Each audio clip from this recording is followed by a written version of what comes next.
أعوذ بالله من الشيطان الرجيم. بسم الله الرحمن الرحيم.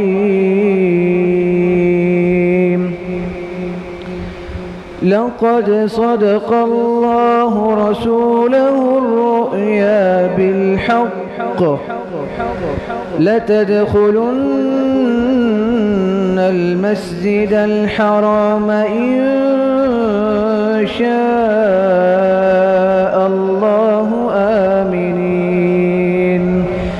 لتدخلن المسجد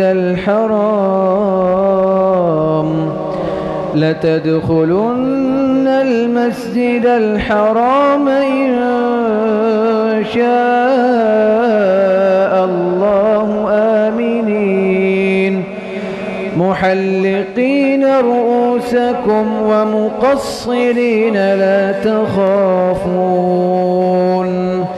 فعلم ما لم تعلموا فجعل من دون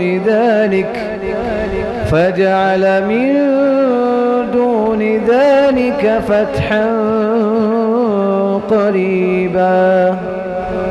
هو الذي أرسل رسوله بالهدى ودين الحق ليظهره على الدين كله وكفى بالله شهيدا. محمد رسول الله والذين معه أشداء على الكفار رحماء بينهم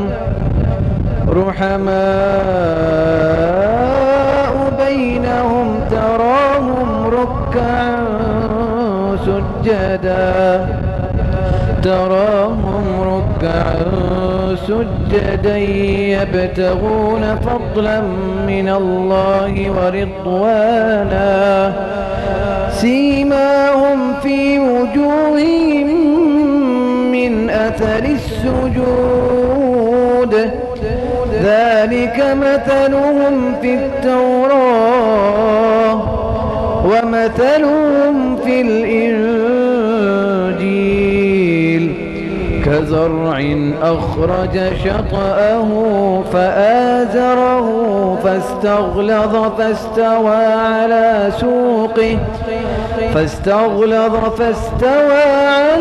سوقه يعجب الزراع ليغيظ بهم الكفار. وعد الله الذين آمنوا وعملوا الصالحات منهم مغفرة وأجرا عظيما. صدق الله العظيم.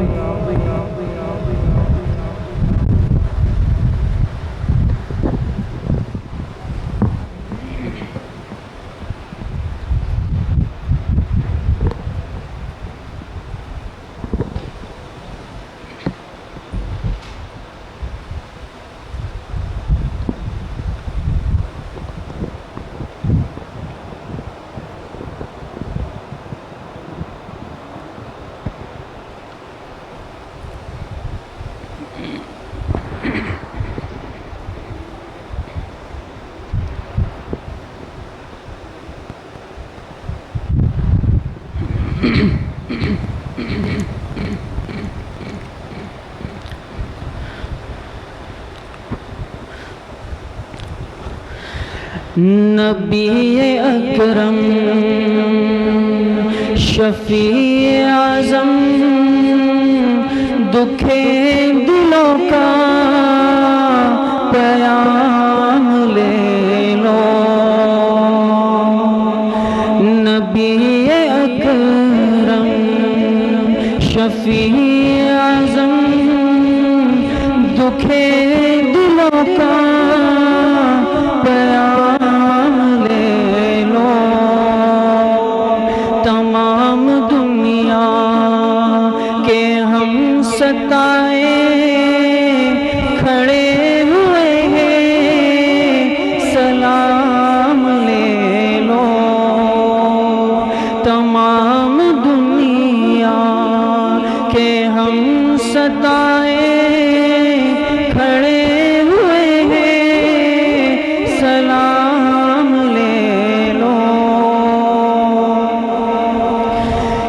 شکست کشتی ہے تیز دھارا نظر سے روبو شہ کنارہ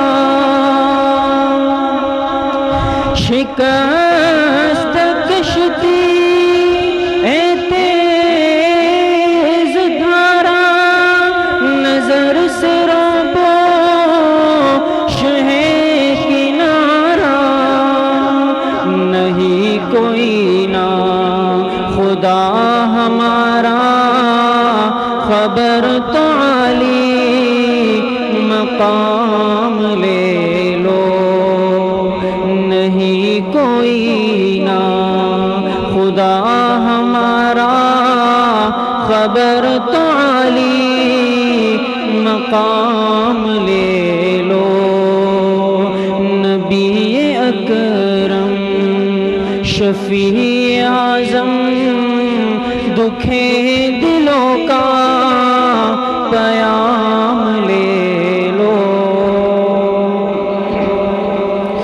یہ کیسی منزل پہ آ گئے ہیں نہ کوئی اپنا نہ ہم کسی کے یہ کیسی منزل پہ آ گئے ہیں نہ کوئی اپنا نہ ہم کسی کے تم اپنے دامن میں آج آقا تمام اپنے غلام لے لو نبی اکرم شفیع اعظم دکھے دلوں کا پیام لے لو قدم قدم پہ ہے خوف رہزن زمین بھی دشمن فلک بھی دشمن قدم قدم پہ ہے خوف رہزن زمین بھی دشمن فلک بھی دشمن زمانہ ہم سے ہوا ہے بدظن تم ہی محبت سے کام لے لو نبی اکرم شفیع اعظم دکھے دلوں کا پیام لے لو تمام دنیا کے ہم ستائے کھڑے ہوئے ہیں سلام لے لو تمام دنیا کے ہم ستائے کھڑے ہوئے ہیں سلام لے لو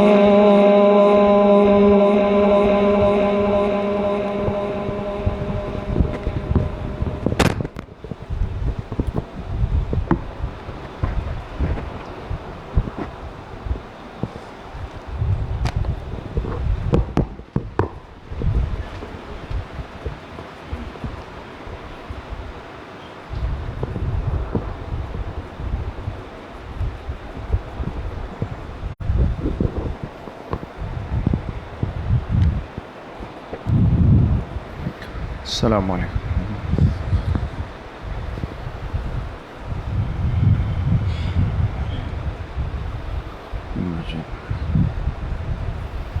بسم اللہ الرحمن الرحیم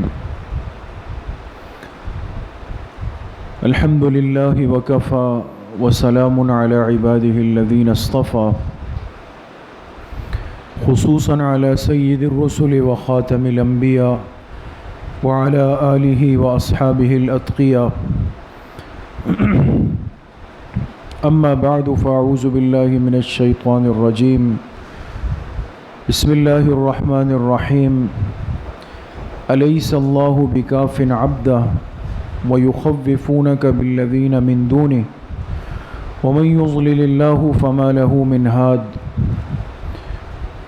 وقال رسول الله صلى الله عليه وسلم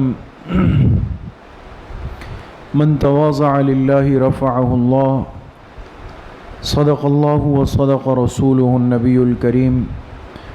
تمام ساتھی ایک مرتبہ درود شریف پڑھ لیں۔ اللہم صلی علی محمد وعلی آل محمد کما صلیت علی ابراہیم وعلی آل ابراہیم انک حمید مجید۔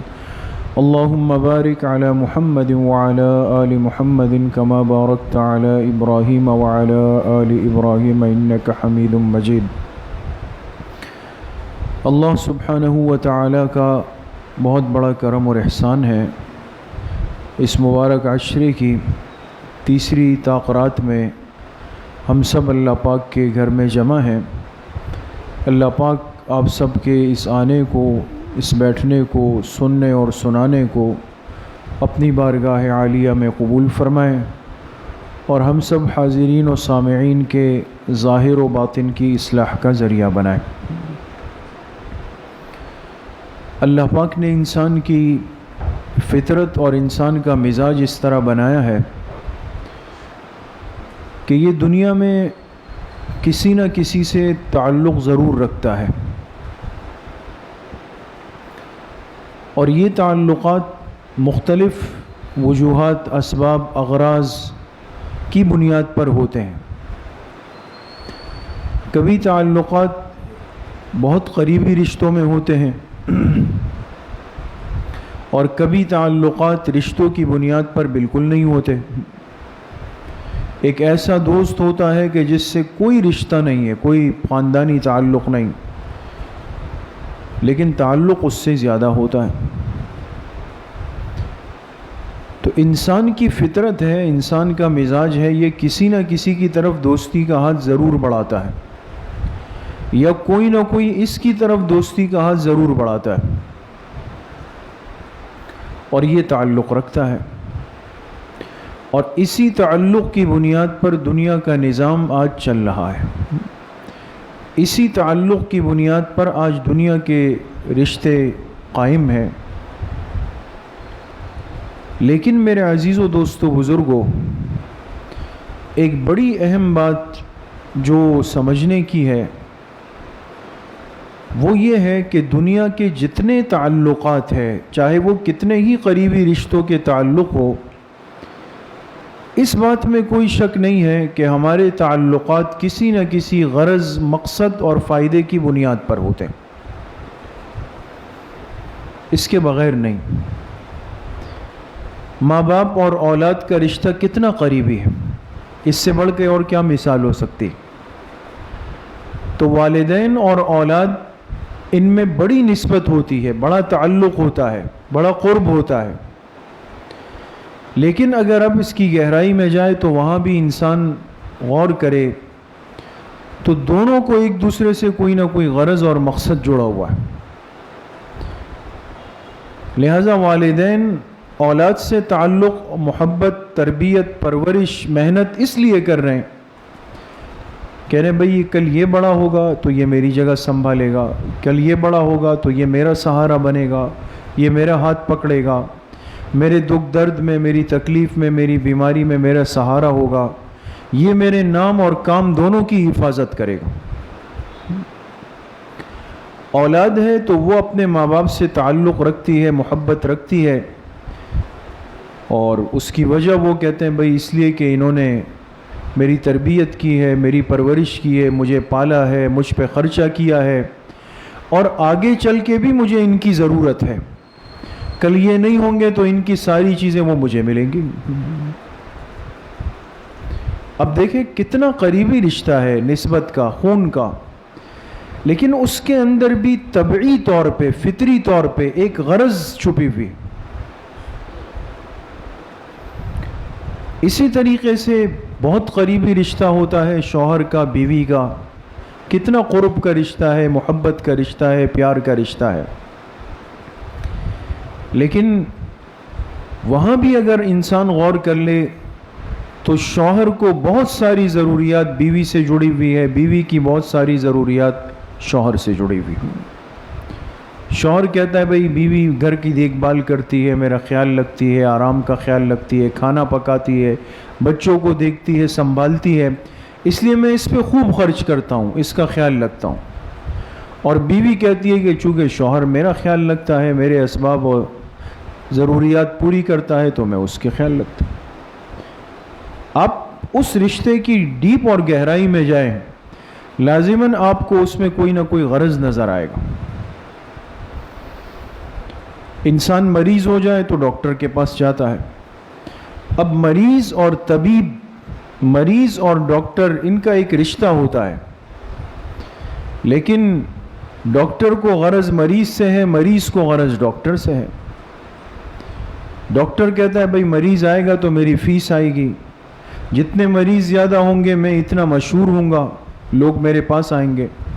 مریض کہتا ہے ڈاکٹر کے پاس جاؤں گا، یہ مجھے چیک اپ کرے گا، دوائی دے گا، علاج کرے گا، صحت مند رہوں گا۔ آپ غور کر رہے ہیں، ہر رشتہ کسی نہ کسی غرض، تعلق اور ضرورت کے ساتھ جڑ چکا ہے۔ اور بعض دفعہ دو دوست ہوتے ہیں آپس میں، بڑے گہرے دوست ہوتے ہیں، بہت تعلق والے ہوتے ہیں، لیکن وہاں بھی اغراض کی ایک داستان ہوتی ہے، ہر چیز میں آپ دیکھتے چلے جائیں۔ لیکن میرے عزیز و دوستو بزرگوں، اس دنیا میں دو تعلق اور دو رشتے ایسے ہیں کہ جن کے پیچھے کوئی غرض اور مقصد اور فائدہ نہیں۔ دنیا میں کتنے تعلق؟ دو تعلق، بس وہ چیز سمجھنے کی ہے۔ دو تعلق انسان کے پاس ایسے ہیں کہ جس تعلق اور دوستی اور نسبت کے پیچھے کوئی غرض اور مقصد نہیں ہے۔ ایک تعلق بندے کا اللہ پاک سے ہے، اور ایک تعلق بندے کا جناب رسول اللہ صلی اللہ علیہ وسلم سے۔ یہ بات آج سمجھنے کی ہے بس۔ اللہ کا اپنے بندوں سے، اپنی مخلوق سے جو تعلق ہے، اس میں کوئی غرض بھی نہیں، اس لیے کہ وہ تو خالق کائنات ہے، قادر مطلق بادشاہ ہے۔ ساری دنیا اگر بالفرض والمحال کفر میں چلی جائے تو اللہ کی شان میں کمی نہیں آ سکتی، اور ساری دنیا 100% پکے ایمان پر آ جائے تو اللہ کی شان اور عظمت میں بڑائی نہیں ہو سکتی۔ وہ قادر مطلق ہے، وہ صفات کاملہ کے ساتھ ہے۔ اللہ کی صفات میں، اللہ کی عظمتوں میں اور اللہ کی خوبیوں میں کسی کمی بیشی کا امکان نہیں ہے۔ اللہ کو کیا غرض ہے اپنے بندوں سے؟ لیکن پھر بھی اس لیے حدیث پاک میں آتا ہے، اللہ پاک فرماتے ہیں اے بندے، حدیث قدسی ہے، اللہ فرماتے ہیں اے بندے تو مجھ سے تعلق رکھتا ہے اپنی وجہ سے۔ ہم تو اللہ سے تعلق کیوں رکھتے ہیں؟ نماز کے بعد، آج کل تہجد کے بعد، تلاوت کے بعد، افطاری میں دعائیں مانگ رہے ہیں، اللہ سے تعلق بنا رہے ہیں، لیکن یہ تعلق کیوں ہے؟ اس لیے کہ میری بہت سارے کام رکے ہوئے ہیں، مجھے اللہ سے بہت سارا کچھ مانگنا ہے۔ اللہ پاک کو تو کسی چیز کی ضرورت نہیں۔ تو حدیث قدسی ہے، اللہ پاک فرماتے ہیں بندے تو مجھ سے تعلق رکھتا ہے اپنی ذات کے لیے، لیکن میں تجھ سے تعلق رکھتا ہوں تیری ذات کے لیے، مجھے تیری ضرورت نہیں تھی۔ اور دوسری روایت میں فرمایا کہ اے بندے میں تجھے اپنی طرف بلاتا ہوں تاکہ تو مجھ سے جڑ جائے، لیکن جب تو میرے قریب نہیں آتا تو پھر میں اپنے پیغمبروں کو بھیجتا ہوں تاکہ وہ تمہیں سمجھا دے اور تمہارا تعلق مجھ سے جوڑ لے۔ اللہ پاک کی مہربانی اور اللہ پاک کی عنایات کی کوئی حد نہیں ہے دوستو۔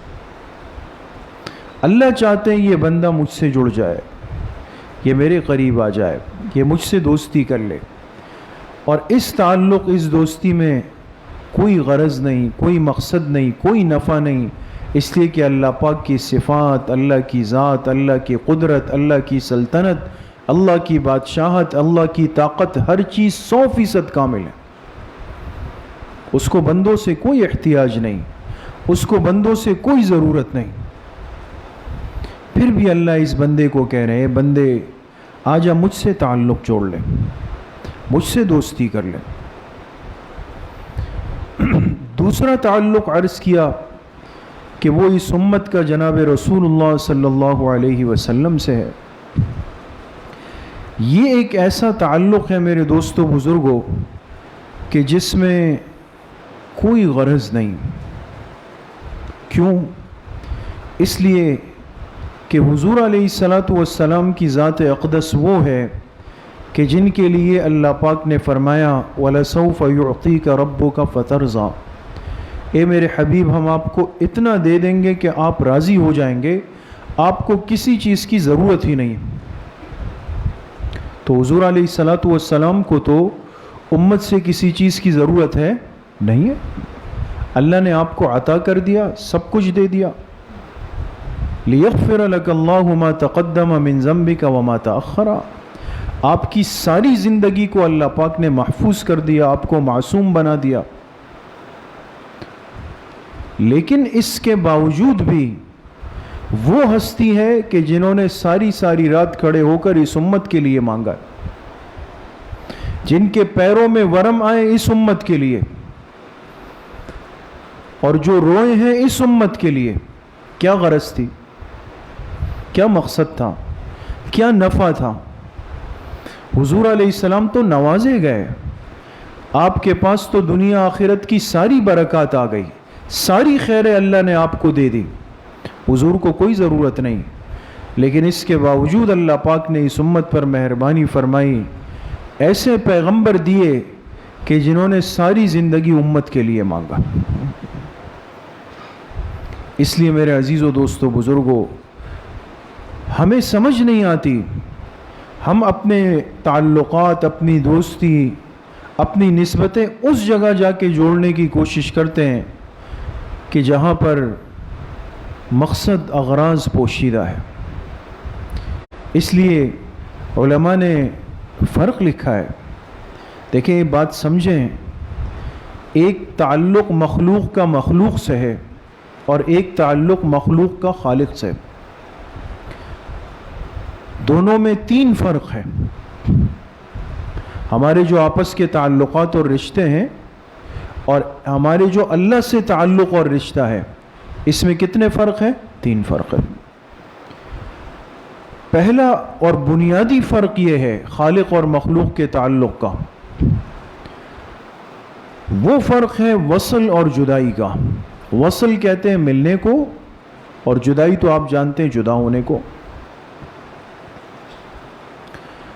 انسان مخلوق سے دنیا میں کتنی بھی محبت کر لے، چاہے ماں باپ ہے، چاہے بیوی بچے ہیں، چاہے دوست ہیں، چاہے کاروباری شراکت دار ہے، چاہے کوئی بھی مسلمان ہے، لیکن اس بات میں میرے دوستوں بزرگوں کوئی شک نہیں، یہ تعلقات جس درجے کے بھی ہو، ایک دن ایسا آئے گا کہ ان 2 تعلق والوں میں جدائی ہو جائے گی. ہوگی یا نہیں ہوگی؟ ہو جائے گی، جدائی ہے. اور بندے کا جو اللہ پاک سے تعلق ہے، یہ اتنا عجیب تعلق ہے کہ جب بندہ اللہ پاک سے دنیا میں تعلق جوڑ لیتا ہے، آگے بڑھتا چلا جاتا ہے، چلا جاتا ہے، چلا جاتا ہے، ایک دن ایسا آتا ہے کہ جب یہ دنیا سے رخصت ہوتا ہے تو اس کو اللہ پاک کے ساتھ ملا دیا جاتا.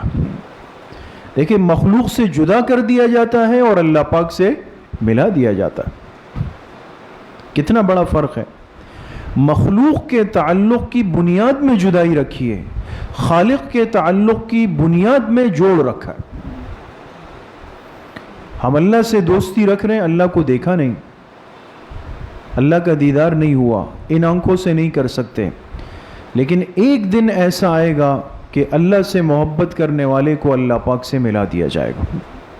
یہ اللہ پاک کا دیدار کرے گا، اپنی آنکھوں سے کرے گا. دوسرا فرق خالق اور مخلوق کی محبت میں کیا ہے؟ وہ ہے حسد کا. دیکھیں، مخلوق کے جو آپس کے تعلقات ہوتے ہیں، اس میں حسد ہے، رقابتیں ہیں، اختلافات ہیں. آپ کی کسی سے دوستی ہو یا کوئی آپ کا دوست ہو اور یہ تعلق آپ حضرات کا مضبوط ہو تو اس میں پھر کیا ہوگا کہ آپ اگر کسی اور سے ملے یا کسی اور سے تعلق جوڑا یا رشتہ بڑھایا تو وہ کیا کہے گا؟ بھائی یہ چیز مجھے پسند نہیں ہے نا. اس کے دل میں ایک کیفیت آئے گی, وہ کہے گا بھائی یہ تو مجھے سمجھ نہیں آ رہا. آپ تو اس کے ساتھ بھی بیٹھتے ہو, اس کے ساتھ بھی گپ شپ کر رہے ہو, اس کے ساتھ بھی رشتے ناتے جوڑ رہے ہو, یہ نہیں کرنا ہے. آپ ایک راستہ منتخب کرو.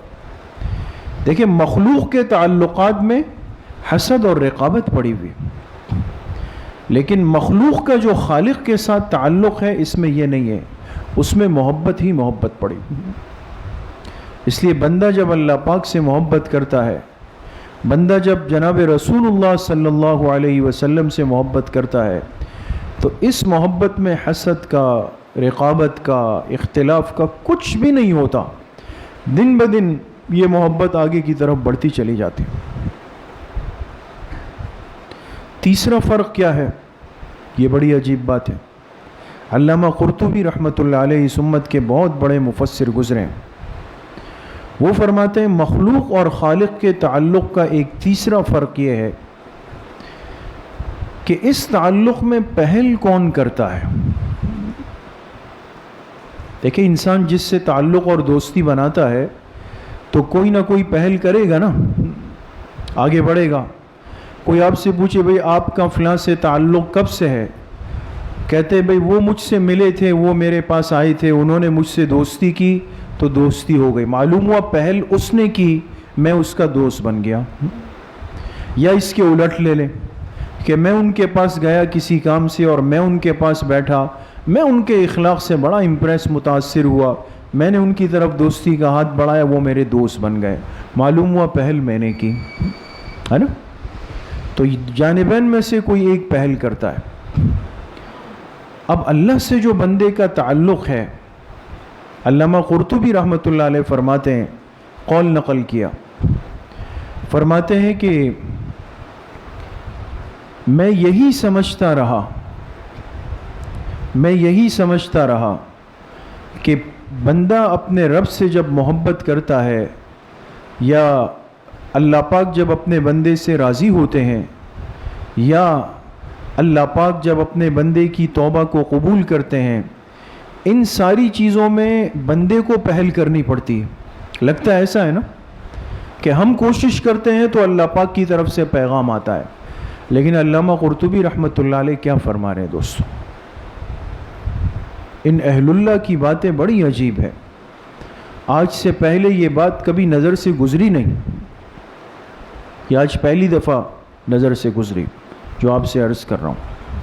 علامہ قرطبی رحمۃ اللہ علیہ نے نقل کیا قول, فرمایا لگتا ایسا تھا کہ مخلوق کو محبت میں پہل کرنی پڑتی ہے, لیکن جب قرآن کھولا تو اللہ پاک فرما رہے ہیں یحبہم ویحبونہ, اللہ اپنے بندوں سے پہلے محبت کرتے ہیں پھر بندے محبت کرتے ہیں.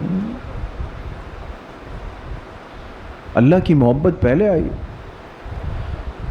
فرمایا دوسری بات, لگتا ایسا تھا کہ ہم اللہ کو راضی کرنے میں لگے رہتے ہیں پھر اللہ پاک راضی ہوتے, لیکن جب قرآن کو دیکھا تو نظر آیا رضی اللہ عنہم ورضوا عنہ, اللہ بندوں سے پہلے راضی ہوتے ہیں پھر بندے اللہ پاک کو راضی کرتے ہیں. فرمایا ہم سمجھتے تھے کہ ہم پہلے اللہ کو یاد کرتے ہیں, ذکر کرتے ہیں, پھر اللہ پاک ہمیں یاد کرتے ہیں, لیکن جب قرآن کھولا تو سمجھ آیا وما یذکرون الا ان یشاء اللہ, جب تک اللہ پاک چاہے تم اللہ پاک کا ذکر نہیں کر سکتے. چوتھی بات سب سے اہم, کہ ہم سمجھتے تھے کہ ہم پہلے توبہ کریں گے پھر اللہ نظر رحمت فرماتے ہیں, لیکن جب قرآن کھولا تو اللہ فرما رہے ہیں ثم تاب علیہم لیتوبوا, ہم اپنے بندوں پر نظر رحمت ڈالتے ہیں پھر وہ مجھ سے توبہ کرتے. ہر جگہ پر خالق پہلے. محبت میں پہلے ہے، رضا میں پہلے ہے، ذکر میں پہلے ہے، نظر رحمت میں اللہ پاک پہلے، ہر چیز میں اللہ پاک پہلے۔ اللہ اپنے بندے کو توفیق دیتے ہیں، اس کو موقع دیتے ہیں، اس کو سمجھ دیتے ہیں، تب جا کے یہ اللہ پاک کے قریب آتا۔ اس لیے میرے محترم دوستوں، بھائیوں اور بزرگوں، ہمیں اس دنیا کی زندگی میں، ان چلتی ہوئی سانسوں میں، اسی حیاتی کے اندر اللہ پاک سے اپنے تعلق کو، اللہ سے اپنی دوستی کو مضبوط کرنا ہے۔ وہ تعلق بنانا ہے کہ جس تعلق کو فنا نہیں، جس تعلق کو اختتام نہیں، جس تعلق میں کمزوری نہیں۔ یہ ہے اللہ پاک سے دوستی، اللہ پاک سے تعلق قائم کرنا۔ ہمارا یہاں مل بیٹھ کر جمع ہونا، یہاں پر بات سننا، سنانا، یہ کس مقصد سے ہے؟ کہ ہمیں اللہ پاک کی پہچان ہو جائے، اللہ کی معرفت ہو جائے، اللہ کی قرب اور معرفت کا پتہ چل جائے کہ جس بندے کو وہ نصیب ہو جائے پھر اس کی کیا شان ہوتی۔ ہمیں آج تک نہیں پتا، جس کے دل میں ایک دفعہ اللہ کی محبت بیٹھ جائے، اللہ کی محبت بیٹھ جائے، پھر وہ دنیا کی ساری محبتوں کو ہیچ سمجھتا ہے۔ حضرت شقیق بلخی رحمۃ اللہ علیہ ایک بزرگ گزرے، فرماتے ہیں اللہ نے مجھے موقع دیا، میں حج پہ روانہ ہوا، حج کے لیے جا رہا تھا،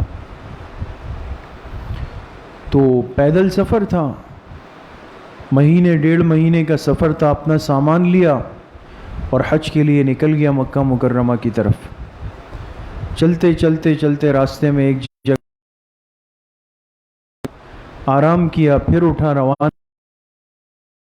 آدمی ہے، معذور ہے، دونوں ہاتھ بھی نہیں، دونوں پیر بھی نہیں، یعنی اندازہ لگائیں کہ ایک آدمی یا تو ہاتھ نہیں ہوں گے یا پیر نہیں ہوں گے، کوئی سہارا تو ہوگا، لیکن اس کے دونوں ہاتھ بھی کٹے ہوئے تھے، دونوں پیر بھی کٹے ہوئے تھے، وہ کیسے چل رہا ہوگا؟ وہ اپنے آپ کو گھسیٹ گھسیٹ کے جا رہا ہے، جسم کو گھسیٹ بڑی مشکل سے چلتا ہے، پھر زور لگاتا ہے، پھر طے کرتا ہے، پھر زور لگاتا ہے کہ اتنا معذور آدمی، اس کو کیا پڑی ہے، یہ کہاں جا رہا ہے؟ تو میں اس کے قریب گیا اور میں نے اس سے پوچھا کہ بھائی آپ تو دونوں ہاتھ دونوں پیروں سے معذور ہو، آپ کہاں جا رہے ہو؟ کیوں اپنے آپ کو تکلیف میں ڈالا ہوا؟ اس نے کہا سبحان اللہ، میں کہاں جا رہا ہوں؟ میں اسی جگہ جا رہا ہوں جہاں آپ جا رہے ہیں۔ کہا میں تو حج پہ جا رہا ہوں۔ اس نے کہا میں بھی حج پہ جا رہا ہوں، ہاتھ نہیں پیر نہیں، کہہ رہے میں حج پہ جا رہا ہوں۔ تو فرماتے کہ آپ تو چل نہیں سکتے، آپ کا تو کوئی سہارا نہیں ہے، آپ تو بڑی مشکل سے 1 انچ آگے جاتے ہیں، پھر 1 انچ آگے جاتے ہیں، پھر 1 انچ آگے جاتے ہیں، تو آپ کو گھر سے نکلے ہوئے کتنا عرصہ ہوا؟ اس نے کہا 10 سال ہو گئے، 10 سال ہو گئے، 10 سال پہلے میں حج کے لیے نکلا تھا، یہاں تک پہنچا ہوں، آگے بھی اللہ پاک پہنچا دیں گے۔ تو حضرت شیخ شقیق بلخی رحمۃ اللہ علیہ فرماتے ہیں کہ میری چیخ نکل گئی، اور اس دن مجھے پتہ چلا کہ اللہ سے محبت کرنے والے کیسے ہوتے ہیں، جن کے دلوں میں اللہ کے گھر کی، بیت اللہ کی اتنی محبت ہے، جہاں صرف اللہ کی تجلیات پڑتی ہے۔ دوستو اللہ کی تجلیات پڑھیے، تو جب اللہ پاک کی ذات کی معرفت دل میں آ جائے گی تو اس دل میں اللہ کی محبت کا کیا عالم ہوگا۔ پھر ہم نے تو اس چیز کا مزہ چکھا نہیں ہے نا، اس لیے دنیا کی ان چیزوں کے پیچھے مر رہے ہوتے ہیں، پاگل ہو رہے ہوتے ہیں، کبھی ایک چیز، کبھی دوسری چیز، کبھی تیسری چیز، کبھی ایک رشتہ، کبھی دوسرا رشتہ۔ جن کے دلوں میں اللہ کی محبت سما جاتی ہے، اللہ کی محبت بیٹھ جاتی ہے، اللہ سے دوستی کر لیتے ہیں، پھر ان کو پتہ چلتا ہے کہ اللہ پاک سے تعلق کس انداز کا ہوتا۔ اس لیے میرے محترم دوستوں، بھائیوں اور بزرگوں، ہم ان راتوں میں اللہ پاک سے قرب اور معرفت کو مانگیں۔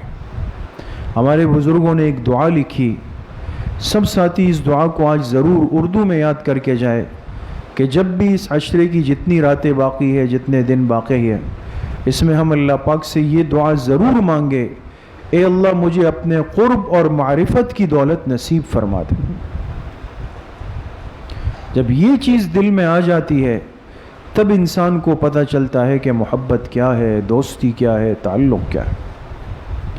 تو اللہ سے دوستی اور تعلق بنانا بہت ضروری ہے، اور یہ وہ تعلق ہے کہ جس کے پیچھے کوئی غرض نہیں، کوئی مقصد نہیں، کوئی منافع نہیں، صرف اللہ پاک اپنے اس بندے کو نوازنا چاہتے ہیں، اس کو عطا کرنا چاہتے ہیں۔ جب بندہ اللہ سے دوستی کر لیتا ہے، اللہ سے تعلق بنا لیتا ہے، اللہ کے دوستوں کی فہرست میں آ جاتا ہے، تو پھر اللہ پاک اس کو کچھ انعامات دیتے ہیں۔ دوستوں، اللہ کے دوستوں کے انعامات کیا ہیں؟ وہ چند چیزیں سمجھنی ہے آج۔ سب سے پہلی چیز جو قرآن کریم میں اللہ پاک نے فرمائی ہے، فرمائے وَهُوَ يَتَوَلَّى الصَّالِحِينَ، جو اللہ پاک سے دوستی کر لیتے ہیں تو سب سے پہلا انعام اللہ پاک کی طرف سے ان کو یہ ملتا ہے کہ یہ اللہ پاک کی سرپرستی میں آ جاتے ہیں۔ سرپرست جانتے ہیں؟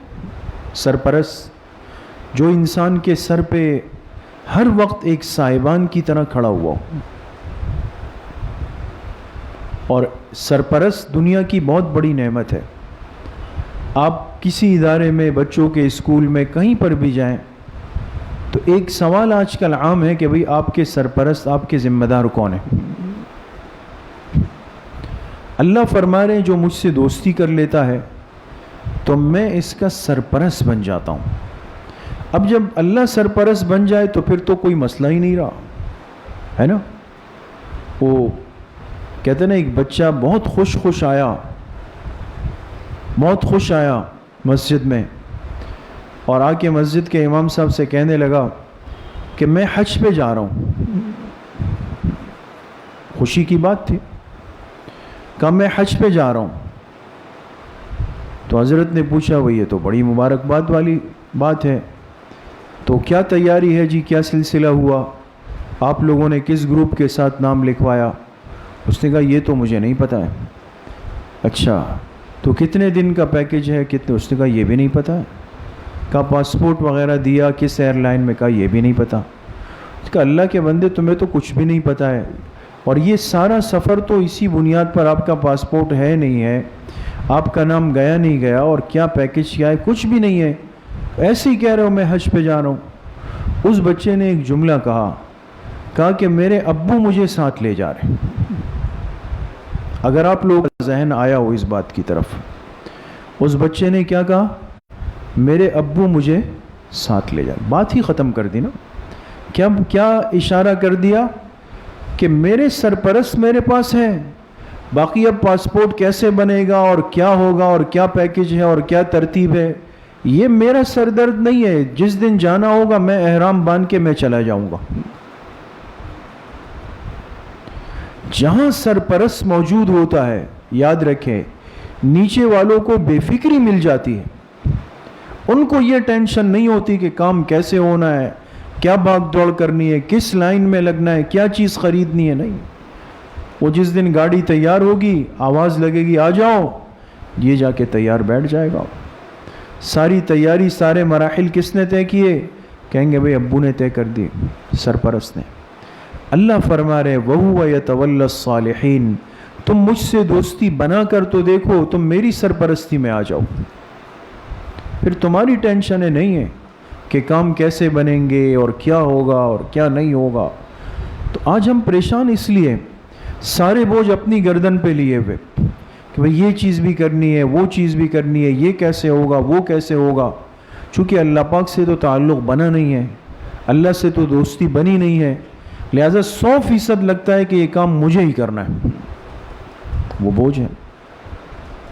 تو اتنا بڑا انعام اللہ پاک دے دیتے ہیں کہ وَهُوَ يَتَوَلَّى الصَّالِحِينَ، اللہ پاک اس کے سرپرست بن جاتے ہیں اور اس کے کاموں کو اللہ پاک خود بنانے لگتے ہیں۔ ایک بات۔ دوسری بات فرمائی کہ جب بندہ اللہ پاک سے دوستی کرتا ہے، اللہ سے قرب اور معرفت مانگ لیتا ہے، اللہ سے تعلق بنا لیتا ہے، تو دوسرا انعام اللہ پاک اس بندے کو یہ دے دیتے ہیں کہ اللہ پاک اس کے ضامن بن جاتے ہیں۔ ضمانت ہوتی ہے نا، یہ چھوٹی چیز نہیں ہے۔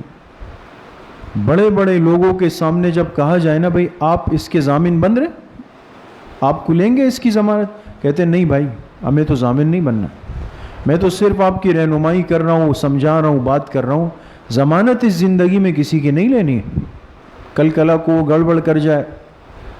اس لیے کہ ایک بوجھ ہے، ایک امانت والا کام ہے، ایک ذمہ داری والا کام ہے۔ ضمانت وہی آدمی قبول کرتا ہے اپنے سر کے اوپر جو واقعی مضبوط آدمی ہو۔ ایسا ہے یا نہیں؟ اللہ فرماتے ہیں کہ جب بندہ مجھ سے دوستی کر لے اور مجھ سے تعلق بنا لیتا ہے تو میں اس کو دوسرا انعام یہ دیتا ہوں کہ اس کی ضمانت میں لے لیتا ہوں، میں اس کا ضامن بن جاتا ہوں۔ پھر اگر اس پر کوئی مصیبت کوئی تکلیف آنی ہوتی ہے میں کھڑا ہو جاتا ہوں، اس کے لیے اس کی تکلیف کو میں رفع کر لیتا ہوں۔ بخاری شریف جو حدیث کی سب سے بڑی کتاب ہے اس میں روایت موجود ہے کہ ایک شخص سفر پہ گیا اور اللہ کی شان کہ جہاں اس کو پہنچنا تھا وہاں پہنچا، لیکن اس کا مال ضائع ہو گیا سفر میں۔ مالدار آدمی تھا لیکن مال ضائع ہو گیا۔ اب بالکل قلاش، اپنے ملک جائے کیسے جائیں؟ ذہن میں آیا بھئی کسی سے کچھ قرض لے لوں، مانگ لوں، لیکن یہاں تو کوئی جاننے والا نہیں، سب اجنبی لوگ تھے۔ ہمت کی، ایک آدمی کے پاس گیا، اس سے کہا کہ بھئی میں فلاں ملک کا ہوں، تجارت کے لیے آیا، متمول آدمی ہوں اپنے ملک کا، لیکن مال ضائع ہو گیا قسمت سے، اب واپس جانا ہے، آپ مجھے اتنا ادھار اور قرض دے دیں کہ میں سواری کر کے اپنے ملک چلا جاؤں اور پھر وہاں سے میں آپ کو آپ کا قرض لوٹا دوں۔ اب نہ جان نہ پہچان نہ کوئی تعلق رابطہ کچھ بھی نہیں۔ اس آدمی نے کہا کہ بھئی بات تو آپ کی بہت اچھی ہے، لیکن نہ اس سے پہلے میں آپ سے ملا ہوں، نہ میرا آپ سے کوئی رشتہ ناتا ہے، اور اتنے دور ملک آپ جا رہے ہیں، آپ چلے جائیں میں آپ کو قرضہ دے دوں اور پھر کچھ پتہ ہی نہیں ہو کہ آپ کہاں گئے، تو پھر تو میں اپنی قسمت کو روؤں گا۔ تو آپ کسی کو ضامن بنائیں، یہاں پہ کوئی آپ کا ایسا ہے جو ضمانت لے لے۔ بخاری شریف کی روایت۔ اس آدمی نے کہا کہ مسئلہ یہی ہے کہ ضامن تو کوئی نہیں ہے، ہاں اگر آپ کو یقین ہے تو ہم اپنے اس معاملے پر اللہ کو ضامن بنا لیتے ہیں، اللہ کی ذات ضمانت لے لے، اللہ ضامن بن جائے، اور انشاءاللہ آپ یقین رکھیں مجھ پر کہ آپ کا یہ مال میں جاتے ہی واپس لوٹا دوں گا۔ اس آدمی کے ذہن میں بات آ گئی، اس نے کہا پریشان ہے، اس نے وہ ادھار کا مال اس کو دے دیا، یہ سواری کر کے سفر کر کے دور کا اپنے ملک واپس آ گیا۔ امانت کا زمانہ تھا، پہنچتے ہی سب سے پہلی فکر یہ ہوئی کہ بھئی اس آدمی کی امانت واپس کرنی ہے، لیکن اللہ کی شان جیسے یہ اپنے ملک پہنچا تو سیلاب آ گیا پانی کا، اور سارے زمینی راستے سمندری راستے وہ سب منقطع ہو گئے، یعنی ایک ایسی کیفیت بن گئی کہ اس کے لیے جانا یا وہ مال بھیجنا وہ سب کچھ رک گیا۔ جیسے ہمارے یہاں ایک صورتحال پوری دنیا میں چل گئی نا، وبائی صورتحال، پوری دنیا کے آپس میں رابطے منقطع۔ دیکھیں آج بھی ایک چیز سمجھ میں آتی کہ ایسا ہو سکتا ہے، سب چیزیں بند ہو گئی۔ یہ بہت پریشان ہوا اور اس کے دل میں آیا کہ وہ کیا سوچے گا میرے بارے میں کہ میں نے جھوٹ بولا۔ گیا اس کا جو قرضہ تھا وہ لے کر اور کھجور کا ایک خوشہ لے کر اس کو بند کر دیا، اس میں وہ پیسے اندر ڈال دیے، اس خوشے کو بند کر دیا، اور جا کے پریشان اس جگہ پہ کھڑا ہوا جہاں سے کشتیاں چلتی تھی سمندر میں، وہ سب بند پڑی ہوئی اس لیے کہ سیلاب آیا ہوا۔ جب کچھ دن گزرے تو اس کو یقین ہوا کہ بھئی اب تو معاملہ خراب ہے، دن پہ دن گزر رہے ہیں، اس آدمی کی بدگمانی بڑھے گی۔ اس نے وہ خوشہ جس میں مال تھا وہ لے کر سمندر کے دریا میں ڈالا، اور کہا کہ اے اللہ آپ کو ضامن بنایا تھا اس کا، اب کوئی حل نہیں ہے میرے پاس، لہٰذا اب آپ جس طرح چاہیں، آپ قادر مطلق ہے، یہ چیز اس کے اصل مالک تک پہنچا دیں۔ اب دیکھیں دریا کے پانی میں ایک چیز ڈالی، وہ کہاں کسی کے ہاتھ آ سکتی، اس نے وہ ڈال دی وہاں پہ۔ دوسری طرف وہ آدمی جو تھا وہ سمجھ گیا کہ میرے ساتھ دھوکہ ہو گیا، وہ روز آتا تھا اس ساحل پہ، دیکھتا تھا کوئی کشتی نہیں آ رہی ہے۔ اب اللہ پاک کی شان نہ، اللہ پاک کو ضامن بنایا، اللہ پاک کی ضمانت لی، وہ کام تو پورا ہونا تھا۔ اس نے وہ خوشہ پانی کے حوالے کیا، ادھر یہ آ کے ساحل پہ کھڑا ہوا ہے، دیکھا کہ ایک چیز پانی پہ جا رہی ہے، بہت ساری چیزیں جا رہی تھی، لیکن اس کے دل میں آیا کہ لکڑی کا ٹکڑا ہے، اٹھا لیتا ہوں، سکھا کے اس کو پھر گھر میں جلانے کے کام میں لے آؤں گا۔ جب بڑا آگے اس کو کھولا، دیکھا اس میں وہ رقم رکھی ہوئی، اس میں رقعہ رکھا ہوا، اس آدمی نے لکھا ہوا کہ میں فلاں ابن فلاں جس نے آپ سے قرض لیا، راستے منقطع اور بند ہو گئے، اللہ کو ضامن بنایا، اللہ کے حوالے کر رہا ہوں، انشاءاللہ آپ کو مل جائے گا۔ تو اللہ کی ذات ہے۔ اور ہم نے اپنے اکابر بزرگوں سے سنا، ہندوستان میں ایک بزرگ گزرے، حضرت مولانا قاری محمد صدیق صاحب باندوی، باندہ ہندوستان میں ایک جگہ ہے۔ قاری محمد صدیق صاحب باندوی رحمۃ اللہ علیہ بہت بڑے بزرگ اللہ پاک کے ولی تھے، اور بہت سارے طلبہ ان سے قرآن کریم پڑھنے کے لیے آتے تھے، حفظ ناظرہ پڑھتے تھے۔ تو جیسے ہوتا ہے، اب تو شہری ماحول ہے، اب تو عیش و عشرت ہے۔ اب کیا ہوا کہ طلبہ کے لیے کھانے پینے کا انتظام کرنا تھا، تو قاری صاحب کو کسی نے پیغام دیا کہ آپ آئیں میرے پاس، اور میں طلبہ کی کچھ خدمت کرنا چاہتا ہوں، کچھ امانت ہے وہ آپ لے جائیں۔ تو قاری صاحب چلے گئے ان کے پاس، انہوں نے ایک تھیلی کے اندر وہ امانت باندھ دی جو روپے تھے، اور بڑی امانت تھی، وہ قاری صاحب کے حوالے کی کہ جی آپ یہ لے لے چلے جائیں۔ اب یہ روانہ ہوئے، چونکہ سواریاں تھیں نہیں، نہ اتنی وسعت تھی، تو راستے میں ایک جگہ ان کو محسوس ہوا کہ کچھ لوگ میرے پیچھے آ رہے ہیں۔ اب ظاہر سی بات ہے، سنسان راستہ ہے اور آپ کے پاس پیسے ہیں، کوئی پیچھے آ رہا ہے تو اچھے ارادے سے تو نہیں آ رہا وہ۔ بالآخر وہ 3 آدمی جب قریب آئے تو یہ سمجھ گئے کہ یہ مجھ سے یہ امانت چھیننا چاہتے ہیں، تو کہتے ہیں قاری صاحب نے وہ تھیلی لے کر نیچے زمین پر رکھ دی، اس طرح رکھ دی، اور خود روانہ ہوگا، خود روانہ ہوگا۔ اب یہ جو 3 آدمی تھے، جو چور تھے، ڈاکو تھے، یہ جب آئے انہوں نے دیکھا کہ بھئی تھیلی ہے، پیسوں سے بھری ہوئی ہے، چلو بھائی مالک نے خود چھوڑ دی، ہمیں محنت نہیں کرنی پڑی، ان کو ڈرانا نہیں پڑا۔ اب جب تھیلی کو ہاتھ لگا کے اٹھائے تو وہ اٹھ ہی نہیں رہی ہے، وہ زمین کے ساتھ چپک گئی۔ بہت زور لگاتے ہیں لیکن وہ نہیں اٹھ۔ گئے ان کے پاس اور ان سے کہا کہ حضرت وہ آپ کی ایک تھیلی پیچھے رہ گئی ہے۔ انہوں نے کہا آپ لوگوں کے لیے چھوڑیے، آپ لوگ کے لیے چھوڑ کے آیا ہوں۔ کہا آپ نے چھوڑی لیکن وہ تو ہمارے ہاتھ نہیں آ رہی۔ جب قاری صاحب آئے، ہاتھ لگائے، تھیلی ہاتھ میں آ گئی۔ فرمایا جب میں نے دیکھا یہ لوگ میرے پیچھے آ رہے ہیں تو میں نے کہا اے اللہ یہ آپ کے دین کے طلبہ کی امانت میرے پاس ہے، میرا ذاتی مال نہیں ہے، اگر یہ مجھ سے چھین گیا تو دینے والے کی امانت ضائع ہوگی، طلبہ کا اکرام ضائع ہوگا، میں اس مال کو آپ کے ضمانت میں دے رہا ہوں۔ میں نے وہ مال اللہ کے ضمان میں دے دیا، اللہ پاک نے اس مال کی حفاظت فرما لی۔ اصل بات اللہ سے تعلق نہایت کمزور ہے، یہ یقین کریں، نہایت کمزور تعلق ہے۔ یہ تعلق ایک وقت اتنا مضبوط تھا، اتنا مضبوط تھا کہ کتابوں میں یہ واقعہ لکھا ہے، بالکل سچا حقیقی واقعہ لکھا ہے کہ ایک بادشاہ کو غصہ آ گیا کسی بزرگ پر، کسی بات پر، کسی نے ان کو بتایا کہ بھئی فلاں بزرگ آپ کی بات نہیں مانتے۔ بادشاہ نے کہا جاؤ ان کو گرفتار کر کے لاؤ، پکڑ کے لاؤ۔ اب ایک عام آدمی وہ کہاں مقابلہ کر سکتا ہے بادشاہ کا؟ اس کو کسی نے ان کو آ کے کسی نے کہا کہ بادشاہ کے لوگ آپ کو پکڑنے آئے ہیں. وہ وضو فرما رہے تھے. کہا بادشاہ کے لوگ پکڑنے آئے ہیں. مسواک پکڑی ہوئی تھی, وہ مسواک دیوار پہ ماری. کہا ان کی ہمت ہے تو یہ میرے پاس آ جائے. یہ جملہ کہا.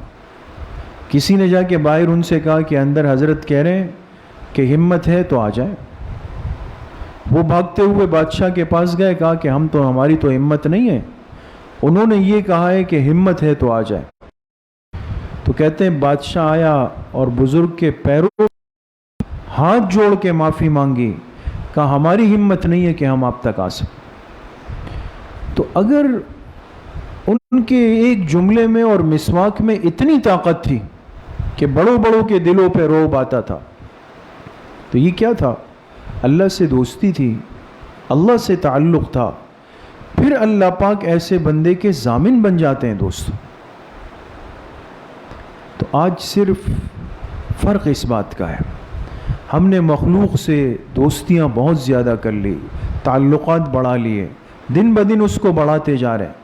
اس تعلق کی نفی مقصود نہیں ہے, وہ ختم کرنا مقصود نہیں ہے, لیکن سمجھنا یہ مقصود ہے کہ وہ تعلقات بالآخر ختم ہونے والے ہیں, اور ایک ہی تعلق اس دنیا میں ایسا ہے جو ہمیشہ باقی رہنے والا ہے, اور وہ تعلق کس ذات سے ہے؟ اللہ کی ذات سے. اللہ کی ذات سے تعلق ہے.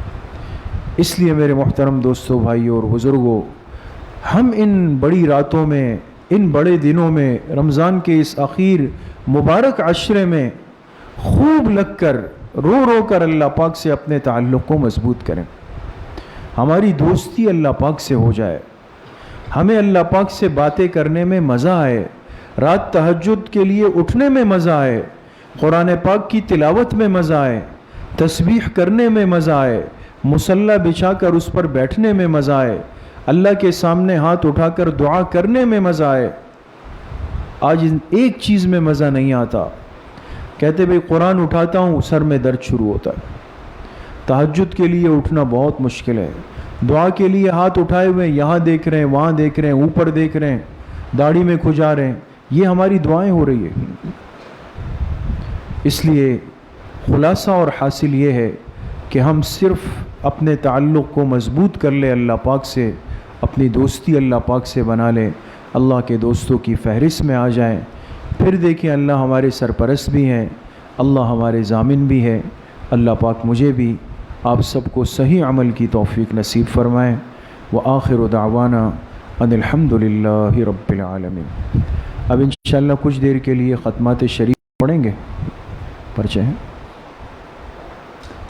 جن ساتھیوں کے پاس نہیں ہے تو وہ پرچے لے لے.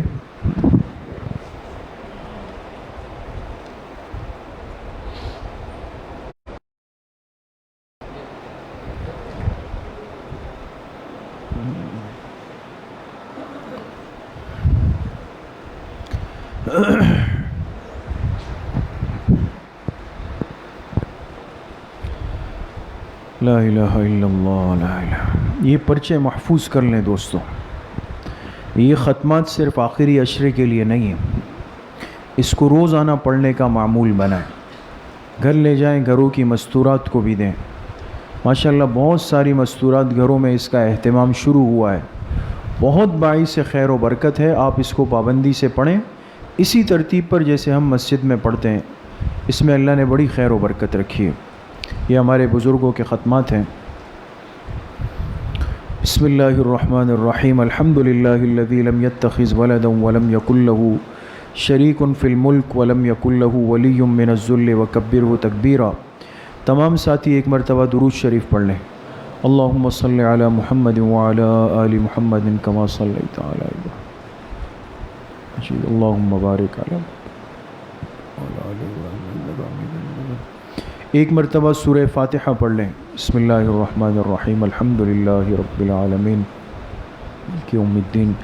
ایاک نعبد و ایاک نستعین اہدنا الصراط المستقیم. ایک مرتبہ درود شریف پڑھ لیں. اللہم صل علی محمد وعلی آل محمد کما صلیت علی ابراہیم وعلی آل. ایک مرتبہ سورہ علم نشرح پڑھ لیں۔ بسم اللہ الرحمن الرحیم۔ علم نشرح لک صدرک ووضعنا عنک وزرک الذی انقض ظہرک ورفعنا لک ذکرک فإن مع العسر یسرا ان مع العسر یسرا فإذا فرغت فانصب وإلی ربک۔ مرتبہ سورہ اخلاص پڑھ لیں۔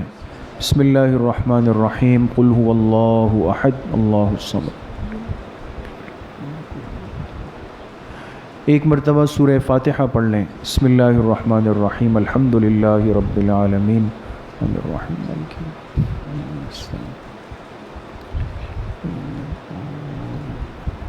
ایک مرتبہ درود شریف پڑھ لیں۔ اللہم صلی علی محمد وعلی آل محمد کما صلیت علی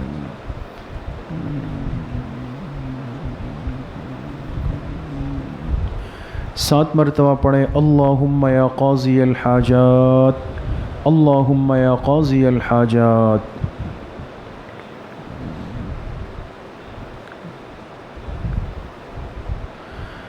سات مرتبہ پڑھیں۔ اللہم یا کافی المہمات اللہم یا کافی المہمات۔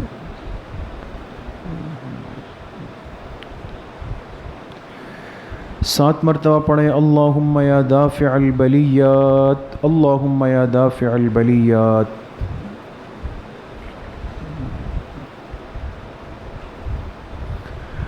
سات مرتبہ پڑھیں۔ اللہم یا شافی الامراض اللہم یا شافی الامراض۔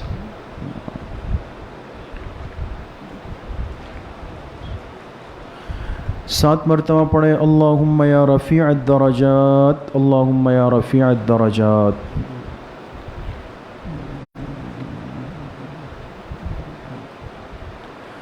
سات مرتبہ پڑھیں۔ اللہم یا مجیب الدعوات اللہم یا مجیب الدعوات۔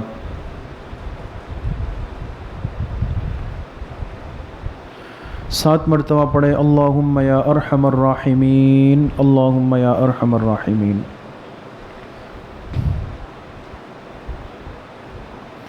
ایک مرتبہ درود شریف پڑھ لیں۔ اللہم صلی علی محمد وعلی آل محمد وسلم۔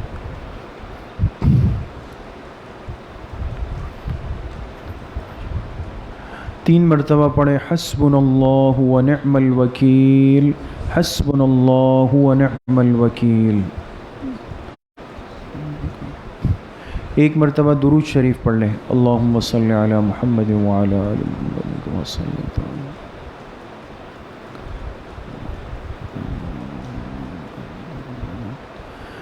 تین مرتبہ پڑھیں۔ یا خفی اللطف ادرکنی بلطفک الخفی یا خفی اللطف ادرکنی بلطفک الخفی یا خفی اللطف ادرکنی بلطفک الخفی۔ ایک مرتبہ درود شریف پڑھ لیں۔ اللہم صلی علی محمد۔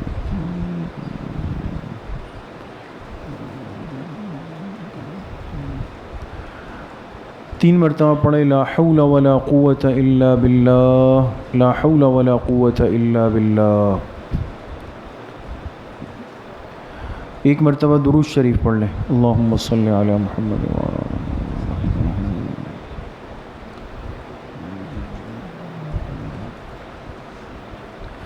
تین مرتبہ پڑھیں۔ ذالک فضل اللہ یؤتیہ من یشاء واللہ ذو فضل علی المؤمنین ذالک فضل اللہ یؤتیہ من یشاء واللہ ذو فضل علی المؤمنین۔ ایک مرتبہ درود شریف پڑھ لیں۔ اللہم صلی علی محمد وعلی آل محمد۔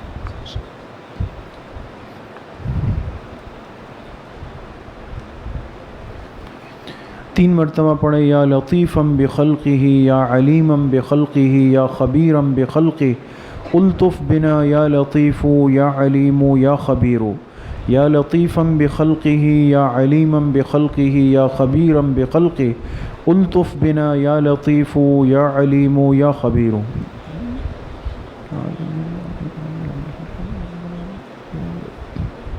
ایک مرتبہ درود شریف پڑھ لیں۔ اللہم صلی علی محمد وعلی آل محمد وسلم۔